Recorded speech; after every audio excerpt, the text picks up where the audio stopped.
मध्य प्रदेश राज्य के एक जिले के एक शहर से दूर एक बस्ती है। वहां एक संप्रभात परिवार, ब्राह्मण परिवार रहता है। एक ही चारदीवारी में 3 सगे भाई रहते हैं। पुरखों के जमाने से जमीन जायदाद को लेकर लड़ाई झगड़े भी हुए। जिस सज्जन की जमीन थी उसने अपनी सारी कमाई उस जमीन को खरीदने में लगा दी, मगर उस ब्राह्मण परिवार ने अपने पैसे के दम पर वो जमीन खुद खरीद ली। जिस वजह से वो सज्जन, जो कि एक पंडित था, वो अपना सब कुछ लूटा बैठा उसकी 2 जवान बेटे और पंडित रोड में आ गया, बेघर गया। कहते हैं दुखी मन से कोई कुछ बोले तो वो वाणी लग जाती है। उस पंडित ने ब्राह्मण सज्जन को बोला कि मेरे को सड़क पर लाके तू भी खुश नहीं रहेगा, सर्वनाश होगा तेरा, भोगेगा तू। कुछ समय बाद ब्राह्मण परिवार अपने सह परिवार बड़ा आलीशान मकान बना के रहने लगे, तीनों भाइयों के साथ। लेकिन पंडित की वाणी खाली कैसे जाती? ब्राह्मण परिवार वैसे तो खुश थे, मगर एक बेटे के जन्म होने के लिए तरसते रहे। बहुत मन्नत मांगी, बेटे का जन्म हुआ, लेकिन नियति ने उस घर की किस्मत एक ऐसे मोड़ पर ला दी थी कि अगर नया सदस्य आता तो घर से एक सदस्य कम हो जाता। और यह सिलसिला अनवरत चल रहा है और चलता आ रहा है।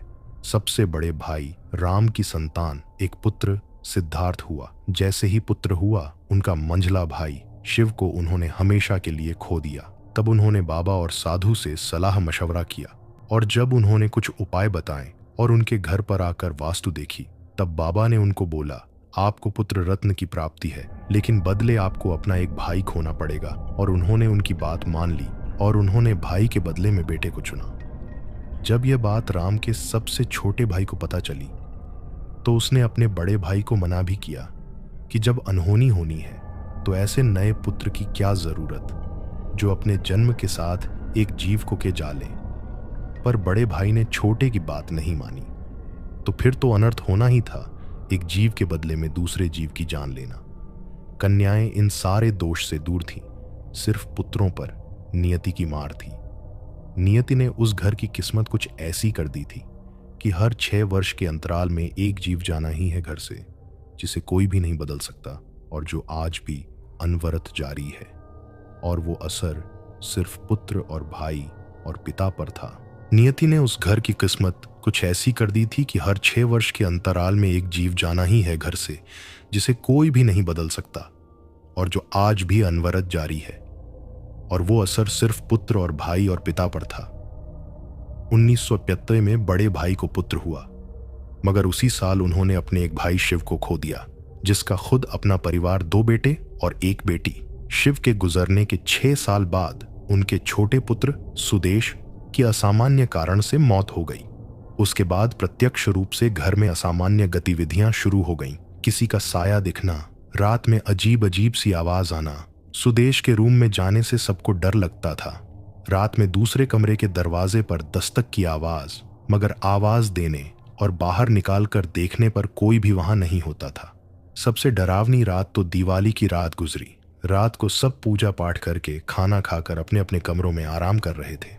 इस चीज का ध्यान पहले से इसलिए राम ने सबको हिदायत दी थी कि कमरे से कोई बाहर ना निकले। जैसे जैसे रात गहराती गतिविधियां बढ़ती जाती, सुदेश के कमरे से किसी के चलने की आवाज आई और फिर सीढ़ी से नीचे उतरने की सबकी नींद खुल गई। फिर राम के कमरे का दरवाजा खटकने की आवाज आई। राम खुली आंखों से सब देख सुन रहे थे, मगर न वो उठे और न जवाब दिया। फिर सुदेश के बड़े भाई देवेश के दरवाजे पे दस्तक हुई। यह सिलसिला 3-4 घंटे चला। सबकी नींद उस दिन आंखों में ही बीत गई। अगले सुबह राम पुनः किसी बाबा तांत्रिक को लेकर आए और सारी बात बताई। तांत्रिक ने सब देखा और कहा, जितना जल्दी हो सके यह स्थान खाली कर दो, अकेले नहीं रहते। इस घर में तुम्हारे आने से पहले किसी और आगमन हो चुका है। यहां तांत्रिक ने बताया, पहले इस स्थान पे नागा बाबा रहते थे, उन्होंने स्थान छोड़ दिया, मगर वे साधु जन थे। नागा बाबा स्त्रियों से दूर रहते हैं, इसलिए कन्याएं दोष मुक्त हैं। क्योंकि तुम। तब राम ने कहा कि यह मकान तो मैंने बनवाया है, यह तो खाली जमीन थी। तांत्रिक, नागा बाबा यहां पे साधना करते थे, मकान तुमने बनवाया लेकिन स्थान उनका है, वो तो छोड़ के जाएंगे नहीं, तुम्हें ही छोड़ना पड़ेगा। और अचानक से तांत्रिक ने बोला, और जैसी करनी वैसा भोगेगा पुत्र। यह सुनकर राम के होश उड़ गए। वो तांत्रिक से बोला, बाबा ये क्या बोल रहे हैं तांत्रिक? किसी ब्राह्मण का श्राप लिए हो, सर्वनाश होगा। तांत्रिक ने कहा, किसी ब्राह्मण का श्राप लिए हो, सर्वनाश होगा तेरा। यह दोष सिर्फ उसी परिवार पर नहीं था, बल्कि उस जमीन से मिले पैसे का जो भी इस्तेमाल करता वो भी परेशान रहता। राम के पिताजी सिद्धार्थ के दादा दो थे। राम के पिताजी प्रभात छोटे थे और सबसे बड़े थे सुदर्शन। सुदर्शन जी के 3 पुत्र थे, हेमेंद्र, देवेंद्र और सुरेंद्र। किन्हीं निजी कारणों से राम ने सबसे बड़े भाई हेमेंद्र को रुपए की जरूरत थी, तो उन्होंने अपने भाई राम से कुछ रुपए उधार मांगे जो उन्हें अपने बेटे के व्यवसाय के लिए चाहिए थे। लेकिन वो तो शापित पैसे थे, कैसे भला होता उन पैसों से। पैसे मिलने के कुछ दिन बाद ही हेमेंद्र के बेटे सुनील ने पंखे में फंदा लगाकर आत्महत्या कर ली। समय का अंतर 6 वर्ष ही था। सुदेश और सुनील की मौत में कोई कुछ समझ ही नहीं पाता कि यह ऐसा क्यों हो रहा है। सब कुछ झाड़ फूक, पूजा हवन सब करवा लिए, तब भी यह सिलसिला जारी है। सुदेश के बड़े भाई देवेश की शादी को काफी समय हो गया था, मगर वे भी एक संतान के लिए तरस रहे थे। बहुत पूजा अनुष्ठान करवाए, मन्नत मांगी, मगर निराशा ही हाथ लगी। अपने सामने जवान बेटे और पोते की असमय मौत से राम के पिताजी बहुत कमजोर हो गए थे और वे यह सदमा बर्दाश्त नहीं कर पाए और हृदयाघात से उनका देहांत हो गया। क्योंकि वहीं तो नियति थी, एक जाएगा तब दूसरा आएगा।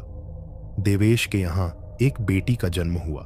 राम पिता बुजुर्ग थे, बीमार हो गए थे, इसलिए असमय चले गए। उनके और सुनील के समयावधि 6 वर्ष नहीं थी, मगर सुनील 2005 के जाने के बाद नए सदस्य का आगमन 2011 में हुआ था और उसी वर्ष राम के सबसे छोटे भाई महेंद्र ने भी आत्मघाती कदम उठा लिया और नर्मदा में खुद कर अपनी जान दी थी। महेंद्र की असमय मौत से राम बहुत कमजोर हो गए थे।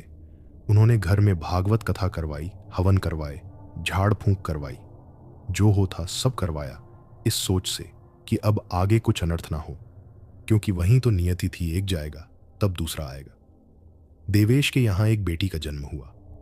राम के पिता बुजुर्ग थे, बीमार हो गए थे, इसलिए असमय चले गए। उनके और सुनील के समयावधि 6 वर्ष नहीं थी, मगर सुनील 2005 के जाने के बाद नए सदस्य का आगमन 2011 में हुआ था और उसी वर्ष राम के सबसे छोटे भाई महेंद्र ने भी आत्मघाती कदम उठा लिया और नर्मदा में खुद कर अपनी जान दी थी।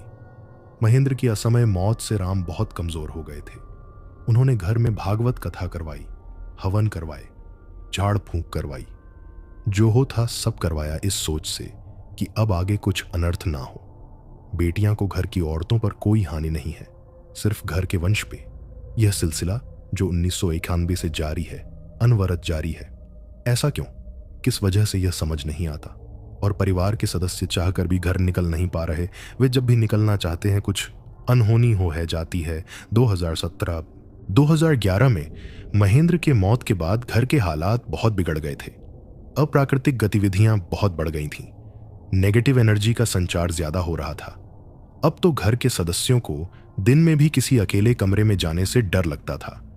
रात को चलने की आवाज, दरवाजे के खटकने की आवाज आम थी। मगर एक दिन के समय सिद्धार्थ की मम्मी कुछ काम से स्टोर रूम गई। जैसे ही उन्होंने गेट खोला, देहरी में पैर रखते ही स्विच बटन की आवाज आई और खुद ब खुद कमरे की लाइट चालू हो गई। वो चिल्लाते हुए बाहर आई। सब इतना डरे हुए थे कि दिन के उजाले में भी अकेले कमरों में नहीं जाते थे। महेंद्र के एक बेटा सौरभ था, उसे यह सब चीजें ज्यादा महसूस होती थीं। एक रात वो अपने कमरे में सो रहा था। नींद में उसे लगा जैसे कोई उसके बाजू में बैठ रहा है, तो वो जगह देने के लिए खिसक जाता है। उसे लगा शायद मम्मी होगी। थोड़ी देर बाद उसकी नींद खुली तो देखा बाजू में तो कोई नहीं है। फिर उसने जोर से चिल्ला के मम्मी को बुलाया। मम्मी भागकर उसके पास आई और पूछा, इतने जोर से क्यों चिल्लाया? सौरभ बोला, मम्मी आप मेरे कमरे में आए थे अभी? मम्मी बोली, नहीं तो सौरभ कुछ बोलने ही वाला था। इतने में अचानक से कमरे की लाइट अपने आप चालू हो गई और सौरभ और उसकी मम्मी दोनों डर से एक दूसरे से लिपट गए और भागकर कमरे से बाहर आ गए। किसी का साया दिखना, किसी के होने का एहसास, दरवाजे से किसी के झांकते हुए देखना, अब रोज का सिलसिला हो गया था। असर तो सिर्फ घर वालों पे था, मगर एहसास तो सबको होता था कि घर में कुछ है। 2 दिन के लिए घर में कोई मेहमान आया हुआ था, तो रात्रि में सोने के लिए अलग कमरे में गए।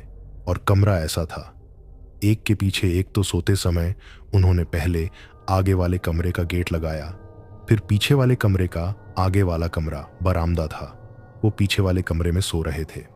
आधी रात को अचानक से दरवाजे की साकल और खिड़की अपने आप खुल गई, तो उनकी नींद खुल गई। उन्हें सोचा शायद हवा से खुली होगी खिड़की, क्योंकि बाहर हवा चल रही। फिर उन्होंने उठकर खिड़की लगाने लगे। तब उन्हें ध्यान दिया कि सामने वाले कमरे की खिड़की और दरवाजे तो लगे हैं।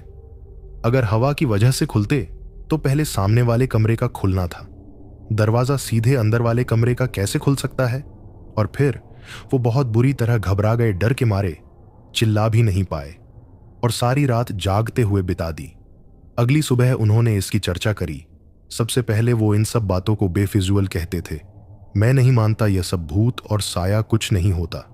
मगर आज वो रात से बस यही सोच रहे थे और आज उन्हें एहसास ही गया था कि कुछ तो है इस घर में। मगर राम को सब लोग समझा समझा के थक चुके थे, मगर वो घर छोड़ने तैयार नहीं थे। झाड़ फूक पूजा अनुष्ठान सब हो रहे थे, मगर उस शक्ति के आगे सब बेअसर था। श्राप असमय मौत से अदृश्य शक्ति का घर में वास से घर के सदस्य मानसिक रूप से परेशान और डरे हुए थे। कहते हैं जिस घर के छत पे दिन और रात में उल्लू आवाज करे और चील और चमगादड़ मंडराए, वो घर शमशान के समान होता है। और सब उस घर में होता था।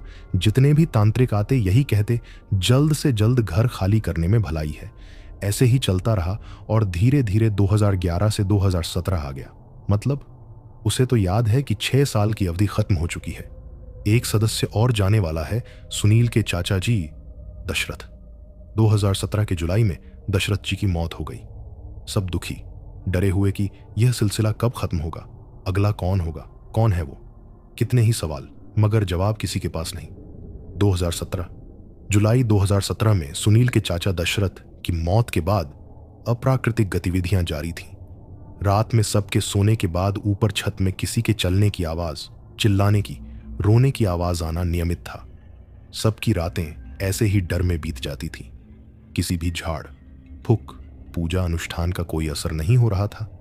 कुछ समय के लिए ठीक होता तो सबको लगता कि अब सब ठीक हो गया, मगर थोड़े समय बाद वहीं सब फिर से चालू। घर की बेटियों को भी एहसास होता था, मगर उन्हें कोई नुकसान नहीं होता था। वो कहते हैं ना कि कन्याएं देवी का रूप होती हैं। एक दिन सुदेश के बड़े भाई देवेश आगे वाले कमरे में अकेले लेटे हुए थे, मतलब नींद में नहीं थी, जगे हुए थे। अचानक से उन्हें लगा कोई उनके ऊपर दबाव बना रहा है।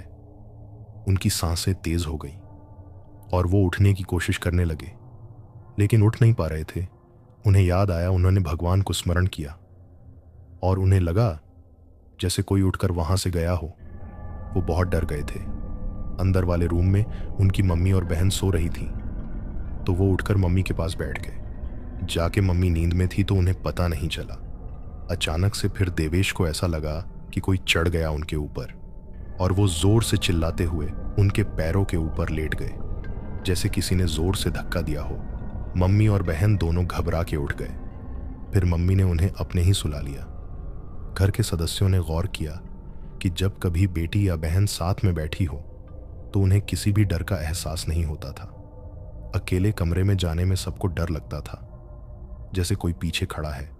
छूने का एहसास, सांसों की आवाज, रात में यह सब चीज भयावह रूप से डराती थी।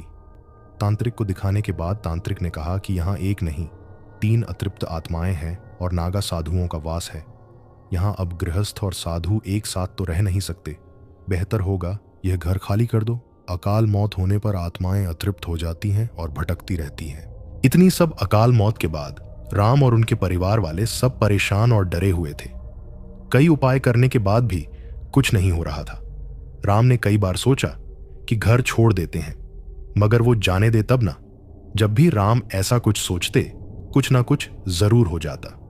एक बार राम ने दूसरे घर को फाइनल करने की डील पूरी हो गई थी और पैसे देने के 3-4 दिन पहले ही उनके बेटे का बहुत बड़ा एक्सीडेंट हो गया था, जिस वजह से घर की डील कैंसिल हो गई और वो अपने बेटे के इलाज में व्यस्त हो गए। उन्होंने कई बार घर से निकलने की कोशिश की, मगर हर बार कुछ ना कुछ अपशगुन हो जाता।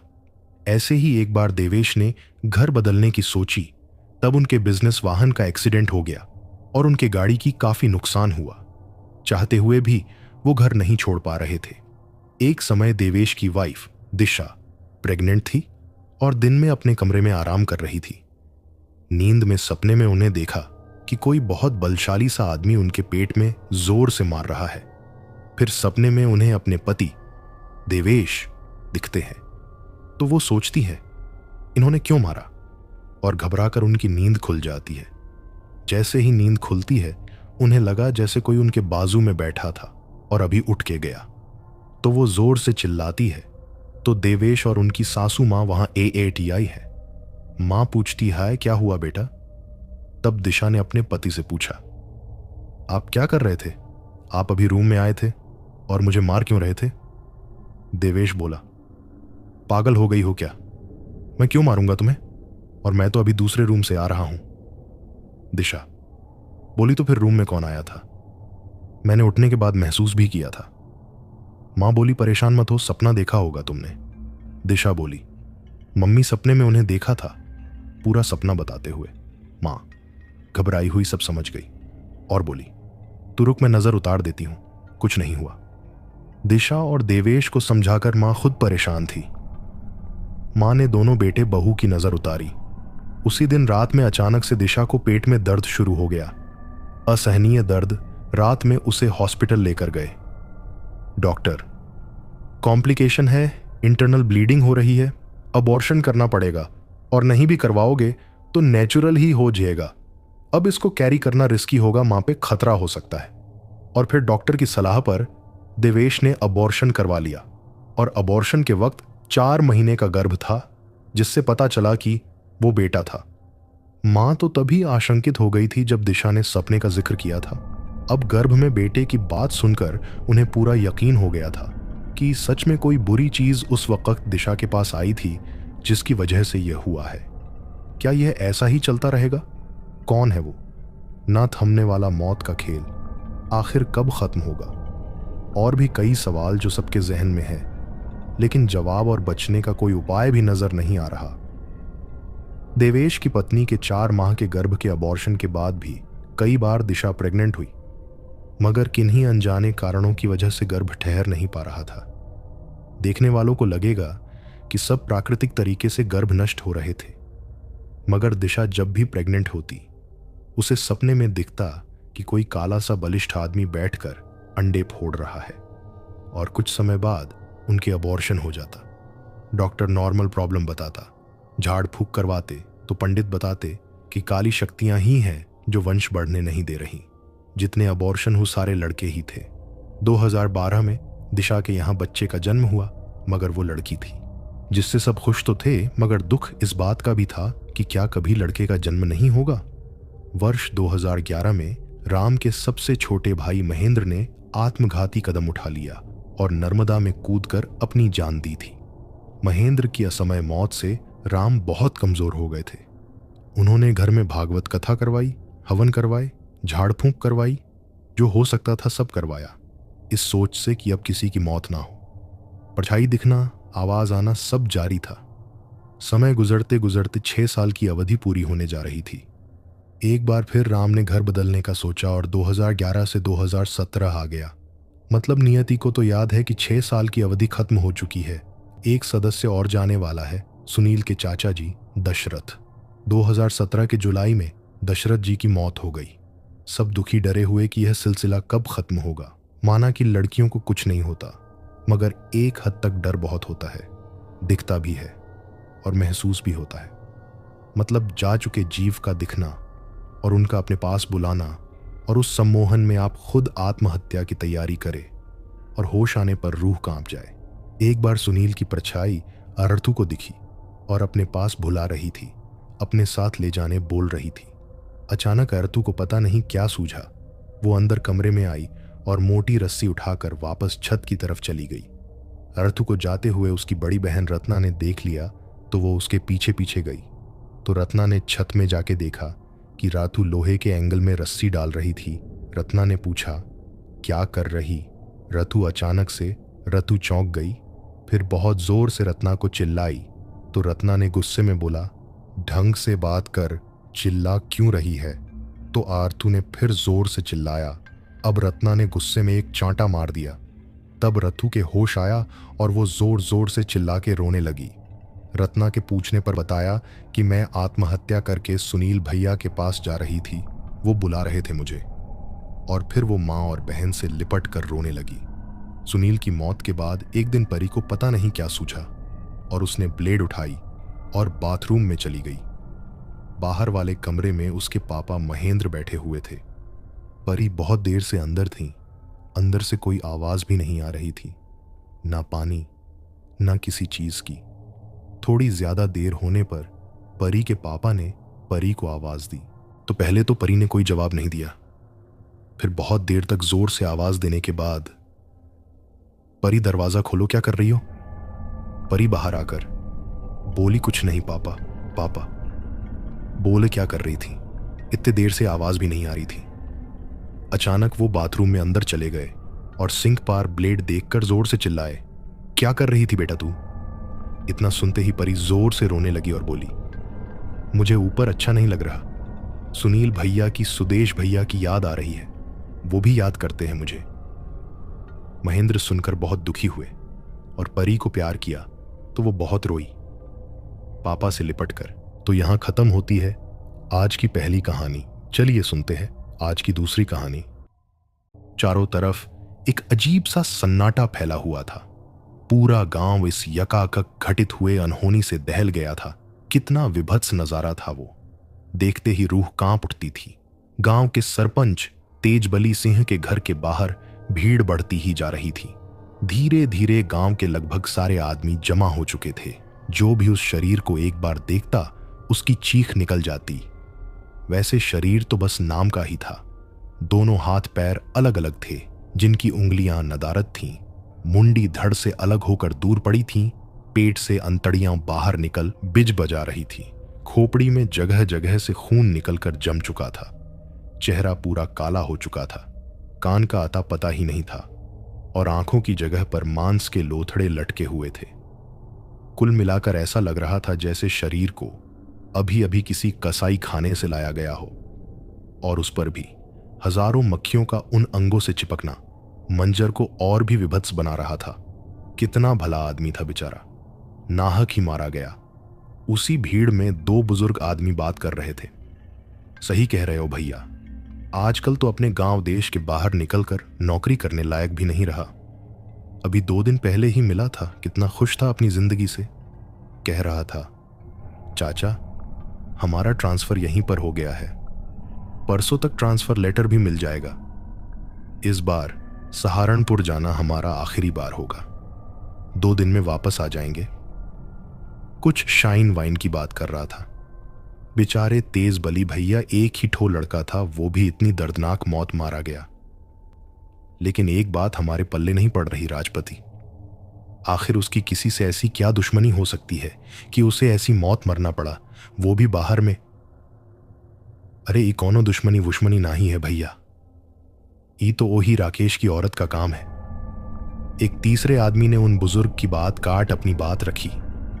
कितनी बार कहे कि कुछ उताजोग करवा लो, लेकिन नहीं कहते रहे कि रमेश इन सब चीजन को नहीं। देखो चली गई बेटे की जान, मानता। ये क्या कह रहे हो राम बाबू? आजकल के जमाने में कौन इन सब बातों पर विश्वास करता है? हम सही कह रहे हैं भैया। अगर सरपंच जी ने हमारी बात मानकर समय रहते इसका निदान करवा दिया होता तो आज उन्हें इतनी बड़ी कीमत ना चुकानी पड़ती। अब कल का ही किस्सा ले लो। जब रमेश के मौत की खबर आई थी तो राकेश की मेहरारू जॉन खुशी मना रही थी कि का बताएं। क्या बात कर रहे हो राम बाबू? एक मरी हुई औरत कैसे खुशी मना सकती है? अरे ये अपने आंख ही देखा, हाल बता रहे हैं भैया। यकीन ना हो तो मुन्नन से पूछ लो। भीड़ में से मुन्नन को बुलाते हुए, ए मुन्नन, तनिक बताओ तो भैया को वो कल रात वाली घटना। हाँ चाचा। राम बाबू चाचा सही कह रहे हैं। कल रात जैसे ही रमेश भैया के मरने की खबर आई वैसे ही हमारे घर के छत पर तांडव शुरू हो गया। इधर रोवाई पिटाई जोरों पर मची थी और उधर पूरा घर खटखट फटफट के विचित्र आवाज से गूंज रहा था। ऐसा लग रहा था जैसे कोई पत्थर फेंक रहा हो। ध्यान लगाने पर पता चला कि वो आवाज छत पर से आ रही थी, लेकिन छत पर अकेले जाकर देखने की हिम्मत नहीं हो रही थी। पता करना भी जरूरी था कि आखिर छत पर यह पत्थर कौन फेंक रहा है। कोई युक्ति न सूझने पर हम 6-7 लोगों को राजी किए, जिनमें राम बाबू चाचा भी थे, और पहुंच गए छत पर। वहां जाकर देखे तो कोई नहीं था। चारों तरफ झांक कर चेक भी कर लिए, लेकिन कोई नहीं दिखा। हम सब नीचे आ गए। जैसे ही हम सब नीचे आए, फिर से वही आवाज। हम लोग फिर दौड़कर छत पर गए, लेकिन सब जस का तस। उसके बाद हम लोग नीचे आने के लिए अब भी मुश्किल से 3-4 सीढ़ी ही उतरे होंगे कि कानों में जोर जोर से घुंघरुओं की आवाज आने लगी। ऐसा लग रहा था जैसे कोई नाच रहा हो। फिर तो हम लोग ऐसा भागे कि दोबारा जाकर देखने की हिम्मत ही ना पड़ी। ये सब धड़ाम धुड़म छन छुन का किस्सा रात भर चला है चाचा। दिनकर बब्बा कह रहे थे कि वो अपने कुनबा में एक और आदमी के शामिल हो जाने का खुशी मना रही थी। आज सवेरे 5 बजे जब रमेश भैया की मिट्टी आई है, तब जाकर वो तांडव बंद हुआ है। उस घटना को गुजरे 1 साल का समय हो चला था। बाहर के लोगों के लिए ये एक कहानी बनकर रह गई थी, और घर के लोग धीरे धीरे भूलने की कोशिश में लगे थे। बन्नो तेरी अखियां सुरमेदानी गीत पर ढोलक की थाप गीत का आनंद दोगुना कर रहे थे। मेहंदी लगे हाथों में गुड़िया लजाई सी ढेर सारी औरतों से घिरी बैठी थी। आज सरपंच जी के बेटी की मेहंदी की रस्म निभाई जा रही थी, जिसमें आस पड़ोस की सारी औरतें शामिल हुई थीं। सरपंच तेजबली का परिवार 3 भाइयों का एक संयुक्त परिवार था। तेजबली अपने भाइयों में सबसे बड़े और गांव के इज्जतदार लोगों में एक थे। उनका रुतबा, उनकी हैसियत गांव के कुछ चुनिंदा लोगों में एक थी। यही वजह था कि उन्हें गांव का सरपंच बनाया गया था। गुड़िया उनकी बेटी थी, जिसकी शादी 1 साल पहले ही होने वाली थी, लेकिन 28 साल के अपने इकलौते जवान बेटे की इतनी बर्बरता से मौत हो जाने की वजह से उन्हें यह शादी 1 साल के लिए टालनी पड़ी थी। गांव में जिस घर में ऐसी घटना घट जाती है, उस घर से कोई रिश्ता नहीं जोड़ना चाहता। वो तो सरपंच तेजबली के इज्जत और रुतबे का कमाल था, जिसने इस शादी को टूटने नहीं दिया। रात के 8 बज रहे थे।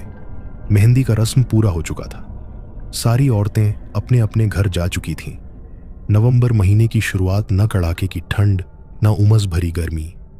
मौसम एकदम सामान्य था। घर की बहुएं खाना बना रही थीं। बड़ी बुजुर्ग औरतें शादी की और तैयारियों में लगी थीं। घर की लड़कियां नाच गाने में मस्त थीं। आदमी बरामदे में बैठे 2 दिन बाद बारात के स्वागत से संबंधित बातों पर विचार विमर्श कर रहे थे, और लड़के बरामदे से लगे दालान में एकजुट हो कहानी किस्से का आनंद उठा रहे थे। और तभी अचानक से जो मौसम अभी सामान्य था, वो असामान्य होने लगा। मंद गति से बहती हवा धीरे धीरे तेज होने लगी थी। आकाश जो अभी साफ था, उसे बादलों ने घेरना शुरू कर दिया था। हल्की हल्की बूंदाबांदी भी शुरू हो चुकी थी। बच्चे बड़े सब मौसम का आनंद उठा रहे थे। गुड़िया की चाची ने गुड़िया से मजाक भी करना शुरू कर दिया। का गुड़िया कितनी बार कहें कि कड़ाही में खाना मत खाओ, लेकिन तुम मानो तब ना बुलाई ली, ना आंधी पानी अपने शादी में। और फिर अचानक से हुए बिजली की एक जोरदार कड़कड़ाहट से लोग सिहर उठते हैं। धीरे धीरे तेज होती हवा ने अब तूफान का रूप ले लिया था। हल्की बूंदाबांदी मूसलाधार बारिश में बदल गई थी। आकाशीय बिजली की कड़कड़ाहट की तेज गर्जना रह रहकर लोगों के कानों को झंझना दे रही थी। अकस्मात हुए इस मौसम परिवर्तन ने लोगों को हैरत में डाल दिया था। अभी अभी तो मौसम एकदम साफ था। ये अचानक से मौसम को क्या हो गया? बाहर बरामदे में बैठे आदमी आपस में बात कर रहे थे। पूरा घर, जो अभी थोड़ी देर पहले बिजली की रोशनी में नहाया था, अचानक से अंधेरे की गिरफ्त में आ चुका था। लाइट जा चुकी थी और घर के लोग टॉर्च जलाकर लालटेन आदि से घर प्रकाशित करने का प्रबंध कर रहे थे। गुड़िया जो लालटेन लेकर ऊपर की तरफ जा रही थी, उसके कानों में उसके भाभी की आवाज आती है, गुड़िया लालटेन लेकर तनिक यहां तो आओ। सीढ़ी खत्म होते ही दाईं तरफ एक औसार नुमा कमरा था। 1 साल पहले तक वहीं खाना बनता था, लेकिन जब से राकेश के औरत की मौत हुई थी, तब से लोग वहां खाना बनाना बंद कर नया रसोई घर बनवा लिए थे। कारण वो जगह राकेश की औरत का पसंदीदा जगह था और उसकी मौत के बाद लोग उस जगह पर जाने से डरने लगे थे। कुछ महीने पहले तक दिन का खाना वहीं बनता था, लेकिन फिर लोगों ने धीरे धीरे वहां दिन का खाना भी बनाना बंद कर दिया था। गुड़िया ने चारों तरफ नजर दौड़ाई, लेकिन उसे कोई नहीं दिखा। मन का वहम समझ वो आगे बढ़ ही रही थी कि उसके कानों में फिर वही आवाज गूंजी, गुड़िया लालटेन लेकर, तनिक यहां तो आओ, देखो यहां कितना अंधेरा है, हमें कुछ नहीं दिख रहा। वो आवाज सुन वो ठिठक जाती है। अरे ये तो भाभी की आवाज है, लेकिन वो औसार में क्या कर रही हैं? वो लालटेन ले आवाज लगाते हुए औसार नुमा कमरे के अंदर जाती है। भाभी, भाभी, कहाँ हैं आप? लालटेन की लौ कम होने की वजह से उसे साफ साफ कुछ दिख नहीं रहा था। वो लालटेन की बत्ती बढ़ाती है। अब वो साफ साफ देख सकती थी। एक औरत मिट्टी के जलते हुए चूल्हे के पास उसके उलट मुंह करके एक पटरी नुमा पीढ़े पर बैठी थी। अरे भाभी, आप यहां क्या कर रही हैं? कोई जवाब ना पा वो फिर बुलाती है। भाभी, आप कुछ बोल क्यों नहीं रही हैं? कहते हुए उसका कंधा पकड़कर जोर से हिलाती है। उसके झकझोरने पर वो औरत उसकी तरफ मुंह करती है। गुस्से से फुफकारती हुई, पूरी तरह से जल चुके चेहरे के साथ बिना आंखों वाली एक चुड़ैल को देख गुड़िया की चीख निकल जाती है और इसी के साथ लालटेन उसके हाथ से छूट जाता है। उसकी चीख सुन जब तक लोग उस तक पहुंचते हैं तब तक लालटेन का कांच टूटने के साथ ही आग की एक तेज लपट उठती है और उसे अपने आगोश में लेती है। उसे लपटों से घिरा हुआ देख वो चुड़ैल जोर जोर से ठहाके लगाने लगती है। तब तक वहां घर वालों की भीड़ जमा हो जाती है। वो अभी भी वहां खड़ी जोर जोर से ठहाके लगा रही थी। उसके ठहाकों से सरपंच का पूरा घर थर्रा उठता है। इतने भयानक दृश्य को देख वहां खड़े लोगों की चीख निकल जाती है और फिर देखते ही देखते वो गायब हो जाती है। लपटें इतनी तेज थी कि कोई भी उस तक पहुंचने की हिम्मत नहीं जुटा पा रहा था। जब तक लोग कुछ इंतजाम करते तब तक गुड़िया की यह लीला समाप्त हो चुकी थी। लाइट आ चुकी थी, पानी तूफान सब बंद हो चुका था। मौसम पहले की तरह शांत और सामान्य हो चुका था। कुछ देर पहले जिस घर में शादी के मंगल गीत गाए जा रहे थे उस घर में अब मातम पसर चुका था। सरपंच तेजबली के घर के बाहर एक बार फिर से लोगों का जमावड़ा लगा हुआ था। जिसने भी एक रात पहले घटित ये वाली घटना सुनी उसके लिए अपने कानों पर विश्वास करना मुश्किल हो रहा था। घर के अंदर से आती रोने धोने की आवाज से लोगों का कलेजा फटा जा रहा था। यह तीसरा कांड है सरपंच जी के घर में। हमें नहीं लगता कि वो किसी को छोड़ेगी। उस भीड़ में से किसी ने कहा, सही कह रहे हो भैया, 1.5 साल के अंदर एक ही परिवार में 3 मौत होना बड़ी चिंता का विषय है। सरपंच जी का तो पूरा परिवार ही बिलट गया। लेकिन एक बात नहीं समझ में आ रही है कि वो अपने ही परिवार के पीछे क्यों पड़ी है। भला सरपंच जी से उसकी क्या दुश्मनी हो सकती है? जिनको उसने मारा वो चचेरे थे तो क्या थे, तो उसके अपने। कहे तो तुम बिल्कुल सही रहे हो भैया। जरूर कोई ऐसा राज है जो हम में से कोई नहीं जानता। हमें तो ये डर है कि अगर सरपंच जी ने जल्द ही इसका कोई ठोस उपाय नहीं किया तो एक दिन वो इनके पूरे खानदान का विनाश ना कर दे। अब तो वो और शक्तिशाली हो चुकी होगी, अपने साथ 2 और को जो मिला लिया है। मिट्टी जा चुकी थी। सब अपनी अपनी सहानुभूति, अपनी अपनी राय प्रकट कर अपने घर की ओर निकल लिए थे। इस घटना से तेजबली सिंह जी का पूरा परिवार डर गया था। सबके मन में दहशत घर कर गई थी। वो यही सोच सोच हलकान हुए जा रहे थे। ना जाने अब अगला नंबर किसका होगा। आप कुछ करते काहे नहीं? आखिर कब तक ये सब तमाशा चलता रहेगा? 2 बच्चे निकल गयूं हमारे। ना जाने अगला निशाना किसे बनाने की सोच रही होगी। तुम्हें याद है रमेश की माँ? जब रमेश मरा था तो हम एक तांत्रिक बुलाए थे और फिर कैसे उस तांत्रिक को अपनी जान से हाथ धोना पड़ गया था। ये इतना आसान नहीं है जितना तुम समझ रही हो। इसके लिए हमें किसी ऐसे की तलाश करनी होगी जो इससे भी ज्यादा शक्तिशाली हो और आसानी से इसे अपने काबू में कर सके। तुम बस थोड़ा धीरज धरो। कैसे धीरज धरे हम रमेश के बापू, जिसकी गोद उजड़ गई हो, जिसके 2 ठो फूल जैसे बच्चे 1 साल के अंदर इतनी दर्दनाक मौत मारे जा चुके हों। उसे आप धीरज रखने को कह रहे हैं। इन सब के जिम्मेदार आप हैं। आप ही ने हमारे दोनों बच्चों की जान ली है। हम आपको कभी माफ नहीं करेंगे, कभी नहीं। गुड़िया की मौत को 2 दिन बीत चुके थे। रात 1 बजे का समय था। तेजबली का सारा परिवार गहरी नींद के आगोश में जा चुका था, लेकिन तेजबली की आंखों से नींद कोसों दूर थी। आखिर ऐसा क्या किया जाए कि राकेश की औरत के कोप से इस घर को निजात दिलाया जा सके। वो आंखें मूंदे तेजी से अपना दिमाग दौड़ा रहे थे कि तभी उनके कानों में मीठी लोरी की आवाज आती है। निंदिया आजा रे आजा, हमरे मुन्ने को सुला जा। ये तो वही लोरी है जो राकेश की औरत अपने बच्चे को सुलाते समय गाया करती थी। मतलब वो यहीं आसपास है और इसी के साथ उनकी आंख खुल जाती है। वो अपने चारों ओर देखते हैं लेकिन उन्हें कोई नहीं दिखता। थोड़ी देर बाद फिर वही आवाज, निंदिया आजा रे आजा, हमरे मुन्ने को सुला जा। और इस बार ये आवाज पहले की अपेक्षा कुछ तेज थी। उन्हें आभास होता है कि ये आवाज तो दालान से आ रही है। वो सहमे सहमे से दालान की तरफ देखते हैं। मध्यम रोशनी में उन्हें कुछ साफ साफ नहीं दिख रहा था। वो बगल में रखा अपना चश्मा पहनते हैं और फिर से उसी दालान की तरफ देखते हैं। अब उन्हें साफ साफ दिख रहा था। दालान में कोने की तरफ घूंघट की ओट में एक औरत अपने छोटे से बच्चे को लोरी गाकर सुला रही थी। ये देखते ही उनका कलेजा हलक में अटक जाता। वो देख रहे थे कुछ देर पहले जो अपने बच्चे को गोद में लिए लोरी गा रही थी। अब वो अपने बच्चे को जमीन पर लिटा धीरे धीरे उनकी तरफ बढ़ रही थी। वो उसे अपनी तरफ आता देख अपनी आंखों को कसकर भींच लेते हैं और अगले कुछ ही पल में वो अपने गले में किसी के हाथ का स्पर्श महसूस कर रहे थे। धीरे धीरे वो स्पर्श पकड़ में तब्दील हो गई। वो चीखना चाह रहे थे लेकिन उनकी आवाज उनके गले से बाहर नहीं निकल रही थी। उसकी पकड़ तेज हो चुकी थी और वो उस पकड़ से अपने को आजाद करने की भरसक कोशिश में लगे हुए थे। उनके गले पर उसके हाथों की पकड़ तेज और तेज होती जा रही थी और तभी चारपाई की चरर चरर का शोर सुन वहीं बगल में लेटे उनके भाई रामबली की आंख खुल जाती है। ये भैया की चारपाई इतनी आवाज क्यों कर रही है? सोचते हुए वो तेजबली की तरफ अपना मुंह घुमाते हैं और फिर जो दृश्य उनकी आंखों के सामने था कि उसे देख उनकी घिघी बंध जाती है।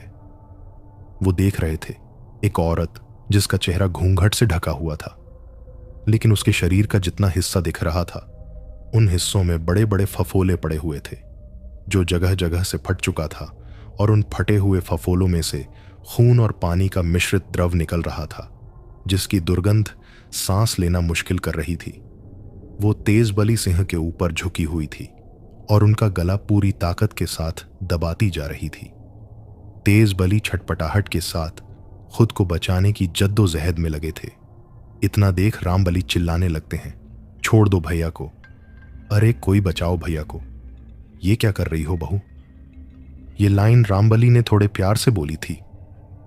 बहू शब्द सुन वो तेजबली सिंह के गले की पकड़ ढीली कर देती है और अपना चेहरा ऊपर की तरफ उठाती है। अचानक हवा का एक थपेड़ा आता है और उसका घूंघट हटा जाता है। उसका घूंघट हटते ही रामबली ने देखा वो बिना आंखों वाली चुड़ैल उन्हें लाचार भाव से लिप्त चेहरे से देख रही थी और फिर वो तेजबली का गला छोड़ उन्हें देखते हुए पीछे की तरफ घूमे बिना ही दालान की ओर बढ़ जाती है। वहां से अपना बच्चा उठाती और गायब हो जाती है। तब तक उनकी आवाज सुन सारे घर वाले जमा हो चुके थे। उस रात तेजबली सिंह का पूरा परिवार रात जागकर बिताता है। दूसरे दिन सुबह होते ही इस संबंध में तेजबली सिंह किसी ऐसे तांत्रिक के बारे में जानकारी जुटाना शुरू कर देते हैं जो उस चुड़ैल से उनके घर को निजात दिला सके। इस काम के लिए उन्होंने गांव के ही कुछ आदमियों को छोड़ रखा था। शाम तक उन्हें एक ऐसे पंडित जी के बारे में पता चला जो बहुत पहुंचे हुए थे और उन्हें इन सब कामों में महारत हासिल थी। लेकिन मुश्किल ये थी कि वो हर जगह नहीं जाते थे।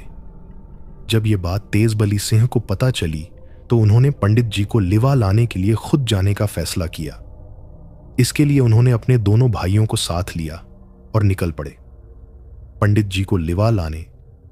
अभी मुश्किल से वो 200 कदम भी नहीं चले होंगे कि पीछे से एक लड़का आवाज लगाता दौड़ा चला आता है। तेज बली और उनके भाई उस लड़के की आवाज सुन ठिठक जाते हैं। बाबा जल्दी चलिए, बाड़े में आग लग गई है। खबर सुनते ही वो लोग दौड़े दौड़े आते हैं।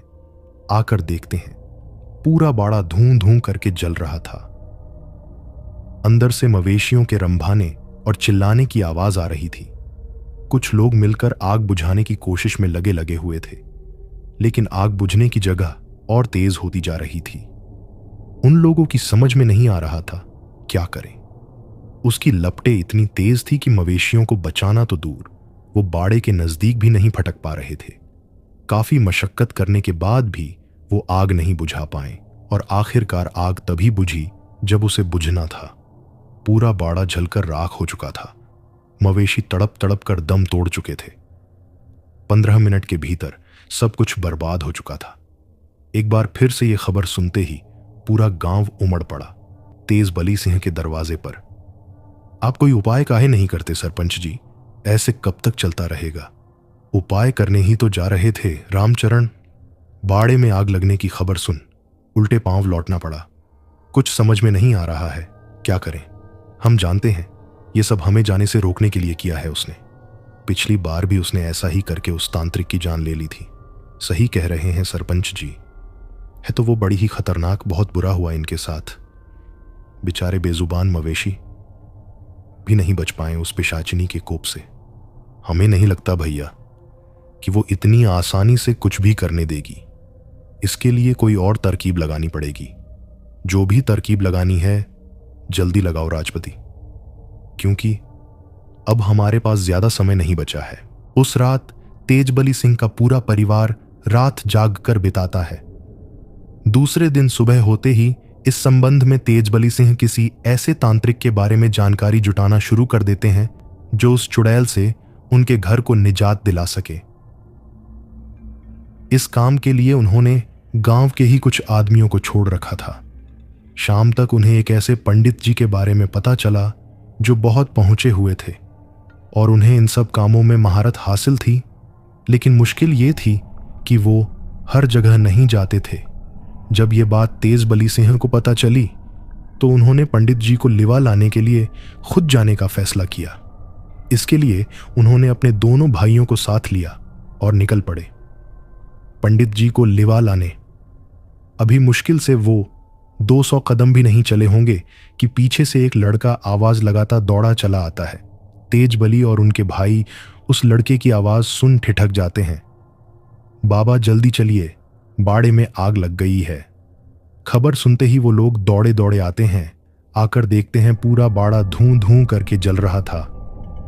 अंदर से मवेशियों के रंभाने और चिल्लाने की आवाज आ रही थी। कुछ लोग मिलकर आग बुझाने की कोशिश में लगे हुए थे, लेकिन आग बुझने की जगह और तेज होती जा रही थी। उन लोगों की समझ में नहीं आ रहा था क्या करें। उसकी लपटें इतनी तेज थी कि मवेशियों को बचाना तो दूर, वो बाड़े के नजदीक भी नहीं फटक पा रहे थे। काफी मशक्कत करने के बाद भी वो आग नहीं बुझा पाए और आखिरकार आग तभी बुझी जब उसे बुझना था। पूरा बाड़ा जलकर राख हो चुका था। मवेशी तड़प तड़प कर दम तोड़ चुके थे। 15 मिनट के भीतर सब कुछ बर्बाद हो चुका था। एक बार फिर से ये खबर सुनते ही पूरा गांव उमड़ पड़ा तेजबली सिंह के दरवाजे पर। आप कोई उपाय काहे नहीं करते सरपंच जी? ऐसे कब तक चलता रहेगा? उपाय करने ही तो जा रहे थे रामचरण। बाड़े में आग लगने की खबर सुन उल्टे पांव लौटना पड़ा। कुछ समझ में नहीं आ रहा है क्या करें। हम जानते हैं ये सब हमें जाने से रोकने के लिए किया है उसने। पिछली बार भी उसने ऐसा ही करके उस तांत्रिक की जान ले ली थी।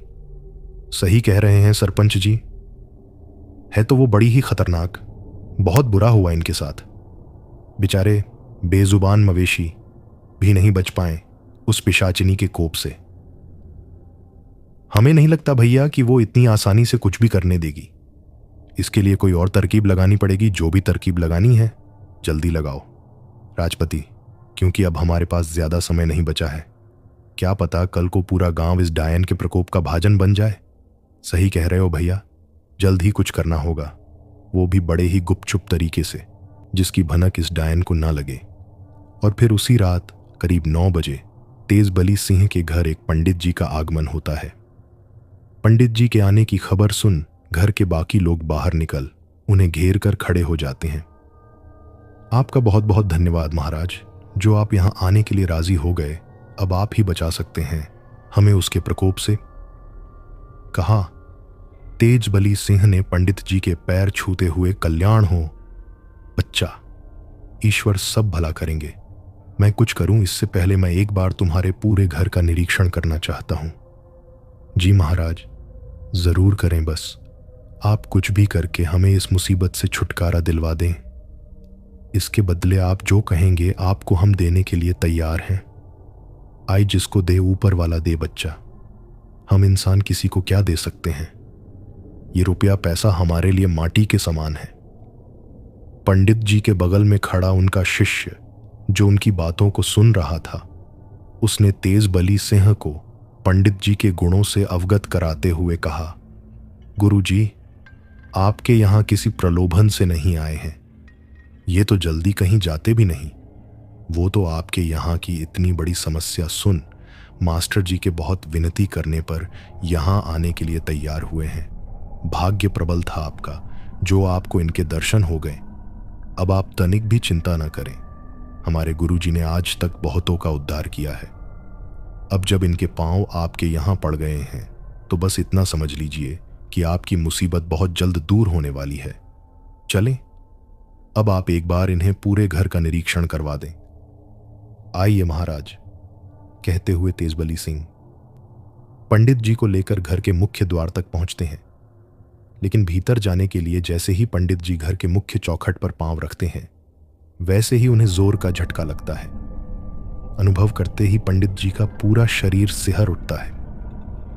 हर हर शंभू, हर हर शंभू।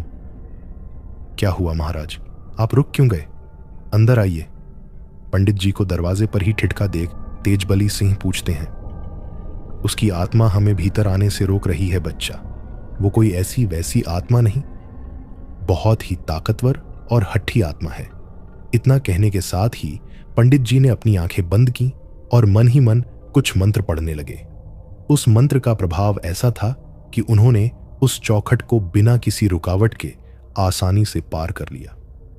पूरे घर का निरीक्षण करने के बाद उन्होंने कहा, यहां तो अनेकों बुरी शक्तियों ने अपना डेरा जमाया हुआ है।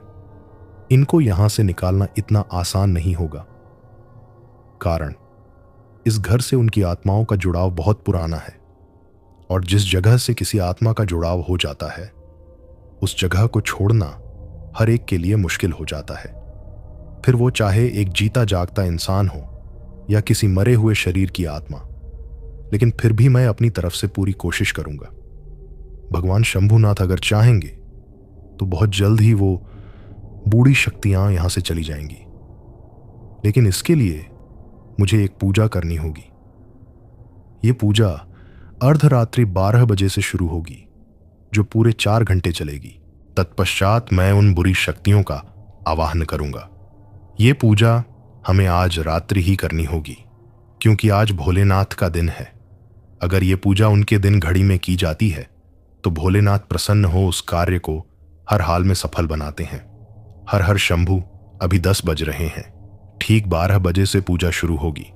तब तक उस पूजा के लिए ये कुछ विशेष प्रकार की सामग्री है, आप इसका इंतजाम कर लें।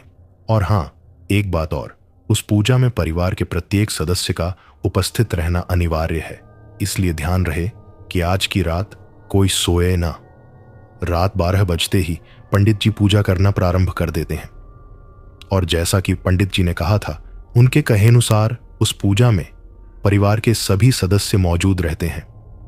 ये पूजा करीब 4 घंटे चलती है, जिसमें उन्होंने मंत्र बोलने के लिए उपांशु जप का प्रयोग किया था। ये जप वो जप होता है जिसमें ओष्ठ और जीभ हिलते हुए दिखाई देते हैं, लेकिन आवाज सुनाई नहीं देती। इस पूजा के दौरान घर के प्रत्येक सदस्य को हवन कुंड में बारी बारी से हवन सामग्री छोड़नी थी। पूजा समाप्त होते ही अब बारी थी उन बुरी शक्तियों के आवाहन करने की, जिसका आवाहन करने से पहले उन्होंने पूरे घर वालों को समझा दिया था कि चाहे कुछ भी हो जाए, तुम लोगों को ना ही डरना है और ना ही अपने स्थान से हटना है। इतना कहकर वो आवाहन की प्रक्रिया शुरू कर देते हैं। इसके लिए वो शाबर मंत्र का सहारा लेते हैं। इस मंत्र का लाभ यह है कि ये मंत्र और मंत्रों की अपेक्षा बहुत जल्दी सिद्ध होता है। ये एक तरह का वाचिक जप था। इस जप में ऊंचे स्वर और स्पष्ट शब्दों में मंत्र का उच्चारण करना होता है। वो मंत्र उच्चारण करना शुरू करते हैं। क्रीम क्रीम सदात्मने भूताय मम मित्र रूपेण सिद्धम कुरु कुरु क्रीम क्रीम फट स्वाहा। अभी उन्हें आवाहन करते 15 मिनट ही हुए होते हैं कि अचानक जोरों की हवा चलने लगती है। हवा इतनी तेज थी कि आंगन में रखा सारा सामान उड़ने लगता है।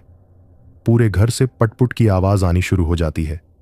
पूरा घर इस प्रकार से हिलने लगता है जैसे भूकंप आ गया हो। इसके बावजूद पूरा घर उसके इस कृत्य से ना ही डरा और ना ही अपनी जगह से हिला। वो बुरी शक्ति उस हवा के द्वारा शिव जी को प्रसन्न करने के लिए प्रज्वलित किया हुआ दीपक बुझाने की चेष्टा करती है, लेकिन नाकामयाब रहती है। पंडित जी जानते थे कि वो इस दौरान कुछ ना कुछ विघ्न जरूर उत्पन्न करेगी, इसलिए उन्होंने इसका इंतजाम पहले से ही कर रखा था। उन्होंने उस पूरे स्थान के चारों ओर सुरक्षा घेरा बना दिया था, जिससे वो बुरी शक्ति कितने भी यत्न करने पर कोई अनिष्ट ना कर पाती। पंडित जी अपना ध्यान बिना भटकाए मंत्र बोलना जारी रखते हैं। क्रीं क्रीं सदात्मने भूताय मम मित्र रूपेण सिद्धम कुरु कुरु क्रीं क्रीं फट स्वाहा। और तभी वहां एक स्त्री के आकार की जलती हुई आकृति प्रकट होती है, जो उस मंत्र के प्रभाव से धीरे धीरे अपने असली रूप में आना शुरू करती है। उसके असली रूप में आते ही पूरा घर उसके अट्टहास से गूंज उठता है।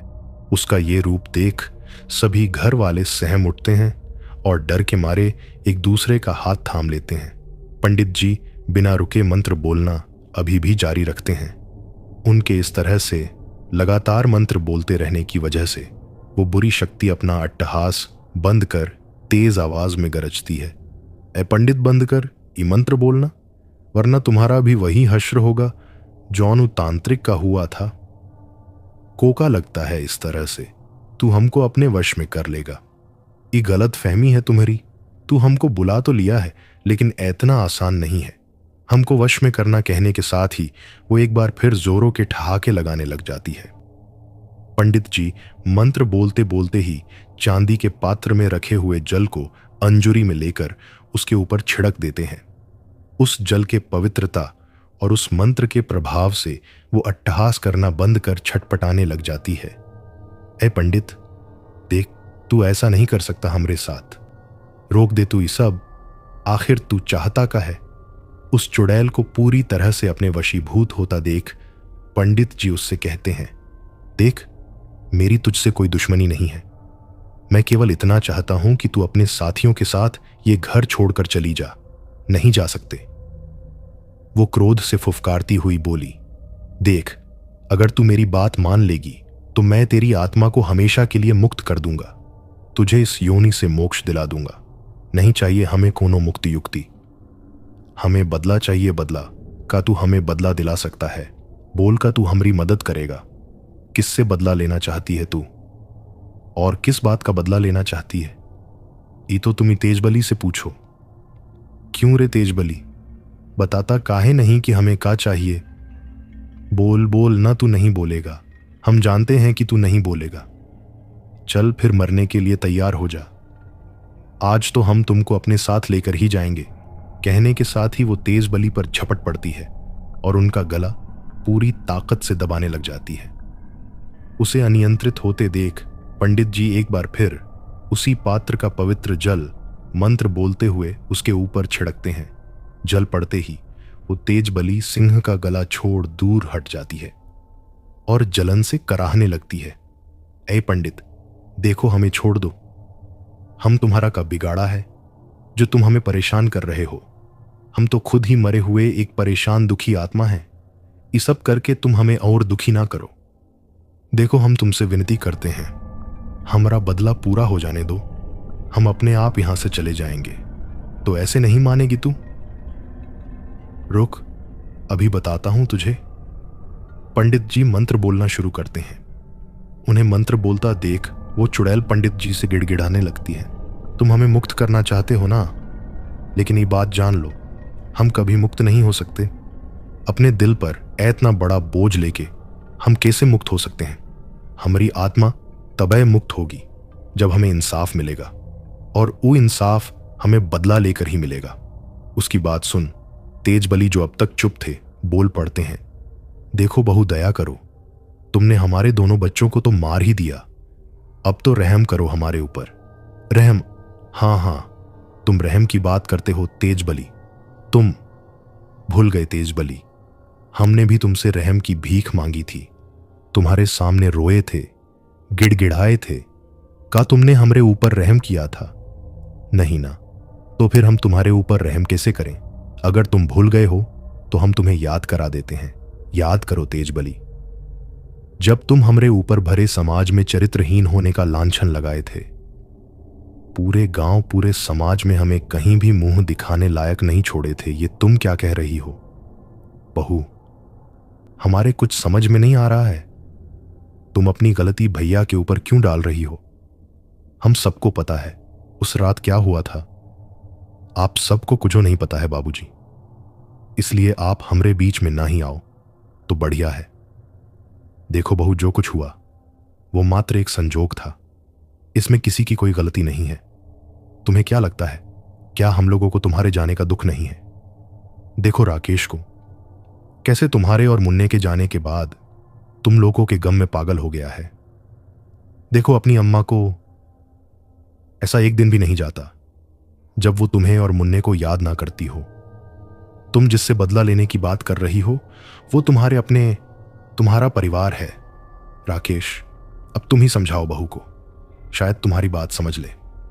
राकेश, जिसका मानसिक संतुलन बिगड़ा हुआ था, वो राम बलि की बात सुन उस चुड़ैल की आंखों में झांकने लगा, उन आंखों में जो आंखें थी ही नहीं, और इसी के साथ उसके मुंह से वो निकलता है जिसे सुन उस चुड़ैल की आत्मा द्रवित हो जाती है।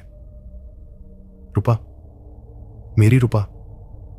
राकेश के मुंह से अपना नाम सुन रूपा, जो अब चुड़ैल बन चुकी थी, उसके प्यार के वशीभूत हो उसकी आंखों में देखने लगती है, और देखते देखते ही वो जोर जोर से रोना शुरू कर देती है। हाँ बुआ, हम रूपा, तुम्हारी रूपा। रूपा, तुम हमें छोड़कर चली गई, काहे चली गई? हम बताएंगे, हम सब बताएंगे बुआ, लेकिन ऐसे नहीं, पूरे गांव को इकट्ठा करो, पंचायत लगाओ, हम फिर बताएंगे कि हम तुमसे इस तरह से दूर काहे हो गए। तेज बलि सिंह रूपा के इस बात से सहमत नहीं थे, लेकिन अपने भाई राम बलि के आगे उनका बस नहीं चलता।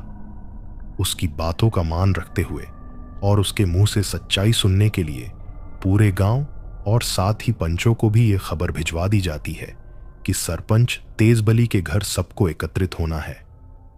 सभी उत्सुक थे ये जानने को कि आखिर ऐसी कौन सी बात है जिसकी खातिर इतनी सुबह सुबह सरपंच जी ने हम लोगों को अपने घर पर बुलाया है। सबके एकत्रित हो जाने पर रूपा सबके सामने आती है।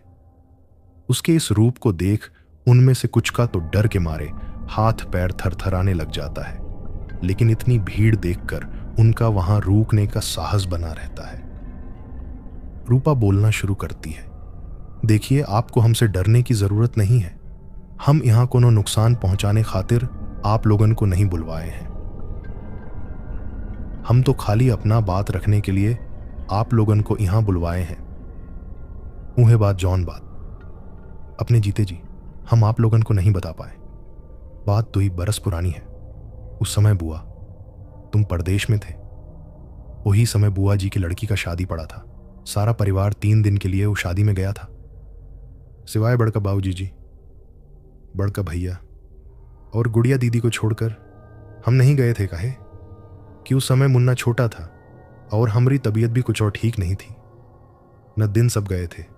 वही रात की बात है, सब खाना पीना खा पी के सोने चले गए थे, हम भी अपना कमरा में बेधड़क सो रहे थे। रात के 1 बज रहा होगा कि तभी बाहर दरवाजे पर खटखट की आवाज सुन हमारी नींद खुल गई। हमें लगा दीदी होंगी, यही सोच हमने दरवाजा खोला, देखा तो सामने बड़का भैया खड़े थे जो शायद अपने होश में नहीं थे। हम उनसे कुछ पूछते या कुछ समझने की कोशिश करते। एकरे पहले ही भैया हमको धकेलते हुए अंदर आ गए और अंदर से कुंडी बंद कर दिए। फिर कथा टूट पड़े।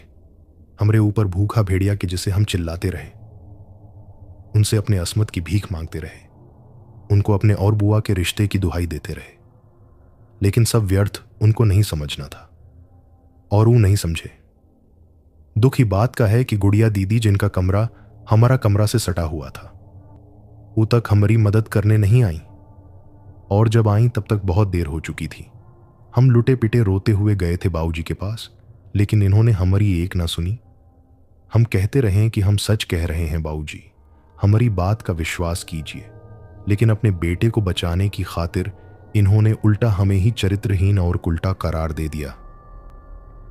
हम भी चुप नहीं रहे। हमने भी कह दिया कि ये बात हम सबको बताएंगे। ये बात पर इन्होंने आश्वासन देकर सवेरे पंचायत बुला इंसाफ देने की बात कह हमें अपने कमरे में भेज दिया। हम कमरे में गए तो मुन्ना जग चुका था और भूख से रो रहा था। हम उसको गोदी में लेके चुप कराने में लगे थे कि तभी तीनों हमरे कमरे में घुस आए। गुड़िया दीदी के हाथ में मट्टी के तेल का गैलन था। जब तक हम कुनो माजरा समझते, तब तक आनंद फानन में बड़का बाबूजी ने हमरा हाथ पकड़ा, बड़का भैया ने हमरा पैर, और गुड़िया दीदी ने हमरे ऊपर वो गैलन का पूरा तेल उड़ेल दिया। फिर ही तीनों निकल गए हमरे कमरा से, लेकिन जाते जाते दरवाजे से हमरे ऊपर माचिस का जलता तिली फेंक गए और बाहर से दरवाजे की कुंडी लगाते गए। हम रोते रहे, चिल्लाते रहे, कोई तो बचा लो हमें, अरे हमें ना सही, हमरे मुन्ना को तो बचा लो, हम कुनों से कुछो नहीं कहेंगे, दया करके दरवाजा खोल दो। लेकिन इन्हें हमरे ऊपर तनिक भी दया नहीं आई। मट्टी का तेल की वजह से आग तेजी से हमरे पूरे शरीर में फैलता चला जा रहा था। हम दर्द से छटपटा रहे थे, कस कस के दरवाजा पिट रहे थे, लेकिन ये सब पत्थर दिल लोगन पर वो आवाज का कुनो असर नहीं हुआ। मुन्ना जॉन की रो रहा था, वो भी रोता हुआ हमसे आकर लिपट गया। हम चाह कर भी अपने मुन्ना को बचा ना सके, और फिर देखते देखते कुछ ही देर में हम और हमरा मुन्ना वो आग की लपट में जलकर स्वाहा हो गए। ये सब कांड करने और लोगन से अपने लड़का का घिनौना कृत्य छुपाने के चक्कर में तेजबली ये भी भूल गए कि वो दिन अंदर हमारा मुन्ना भी था, जो कि 3 बंद कमरा में हमरे साथ ही तड़प तड़प कर दम तोड़ दिया। कहते कहते उसकी आंखों से अश्रुधारा की एक तेज धार फूट पड़ती है। उसकी बातें सुन वहां उपस्थित ऐसा कोई भी व्यक्ति नहीं था जो रो ना पड़ा हो। इतने पर भी इनका जी नहीं भरा तो ये लोगन ने पूरा गांव, पूरा परिवार और पूरा समाज के सामने हमें चोर साबित कर दिया। अपना घिनौना सच छुपाने की खातिर ये लोगन ने सबको ही बताया कि हम इनके कमरा से बड़की अम्मा का गहना चोरी करते हुए रंगे हाथ पकड़े गए थे। जॉन बात से शर्मिंदा हो, हम खुद ही मुन्ना को लेकर अपने ऊपर मट्टी का तेल छिड़क अपनी जान ले लिए। बोलो तेजबली का, हम झूठ कह रहे हैं। बोलो तुम्हारी बोलती बंद काहे हो गई। बताओ इन लोगन को कि हम चोर हैं। बताओ तेजबली कि हमने खुद ही अपने ऊपर मट्टी का तेल छिड़क अपने मुन्ने समेत खुद को जला लिया था। बताओ तेजबली, बताओ। तुम का समझे थे कि हमरे मरने के साथ ही तुम्हारा वो राज भी हमरे साथ ही स्वाहा हो जाएगा, लेकिन तुम भूल गए तेजबली, ऊपर वाले के लाठी में आवाज भले ही नहीं होता, लेकिन जब ओकी मार पड़ती है तो आदमी कहीं का नहीं रहता। उसकी बातें सुन पूरा गांव दंग था। किसी को समझ नहीं आ रहा था कि वो क्या कहें। तेजबली का गर्दन शर्म से नीचे झुका हुआ देख गांव वालों और पंचों को पूरा यकीन हो गया कि राकेश की औरत की कही एक एक बात सच है। अब आप ही लोग बताओ का हम गलत किए हैं। अगर हम गलत किए हैं तो अभी पंडित जी हमें भस्म कर दें, हम कुछ नहीं बोलेंगे। लेकिन अगर हम गलत नहीं किए हैं तो हमें आप लोगन से इंसाफ चाहिए। का करेंगे आप हमारी मदद? बोलिए का पाखंडी को जो आप लोगन का सरपंच बना बैठा है और आप लोगन से सच्चा बना फिरता है, उसको सजा देने में आप हमारी मदद करेंगे। बोलिए, बोल बाबूजी का, आप करेंगे हमारी मदद, देंगे हमरा साथ। रामबली जो अब तक इन सब बातों से अनजान थे, वो रूपा के ऐसा कहते ही फफक फफक कर रोने लगते हैं।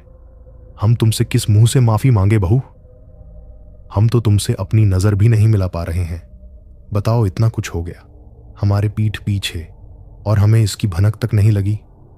हम सब तुम्हारे गुनहगार हैं बहू। तुम हम सबको सजा दो बहू, तुम हम सबको सजा दो। नहीं बाबूजी जी, उस सब में आप लोगों की कोनो गलती नहीं थी। आप लोग तो कुछ और जानते ही नहीं थे। हमें तो केवल तेज बली से बदला चाहिए बाबूजी, आप लोगों से नहीं। एक स्वर में एक ही बात बोलता है और ये देखकर तेज बली के होश उड़ जाते हैं जब पूरा गांव एक झूठ हो। रूपा, तुम इस पापी से अपनी दर्दनाक मौत का बदला लो। हम सब तुम्हारे साथ हैं। इतना सुनते ही तेज बली के हाथ पैर फूल जाते हैं। वो तुरंत रूपा के पैरों पर गिर पड़ता है और अपने किए की माफी मांगते हुए कहता है, देखो रूपा, तुम्हारे साथ जो कुछ भी हुआ, हम मानते हैं कि वो सब नहीं होना चाहिए था, लेकिन हम मजबूर थे।